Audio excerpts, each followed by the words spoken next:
নমস্কার। বিশ্বকবি রবীন্দ্রনাথ ঠাকুরের শিশু কাব্যগ্রন্থের অন্তর্গত লুকোচুরি কবিতা। আমি যদি দুষ্টুমি করে চাঁপার গাছে চাঁপা হয়ে ফুটি, ভোরের বেলা মাগো ডালের পরে কচি পাতায় করি লুটোপুটি, তবে তুমি আমার কাছে হারো। তখন কি মা চিনতে আমায় পারো? তুমি ডাকো, খোকা কোথায় ওরে? আমি শুধু হাসি চুপটি করে। যখন তুমি থাকবে যে কাজ নিয়ে, সবই আমি দেখব নয়ন মেলে।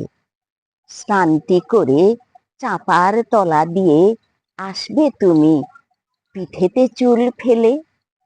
এখান দিয়ে পুজোর ঘরে যাবে, দূরের থেকে ফুলের গন্ধ পাবে।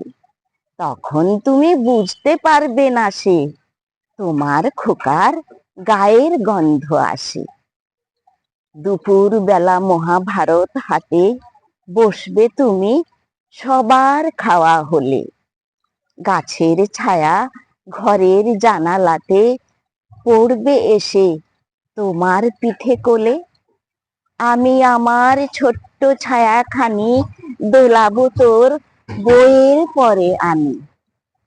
তখন তুমি বুঝতে পারবে না সে তোমার চোখে খোকার ছায়া ভাসে।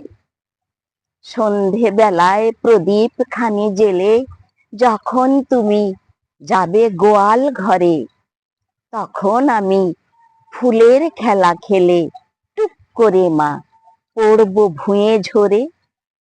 আবার আমি তোমার খোকা হব, গল্প বলো তোমায় গিয়ে কব। তুমি বলবে, দুষ্টু ছিলে কোথা? আমি বলবো, বলবো না সে কথা। নমস্কার।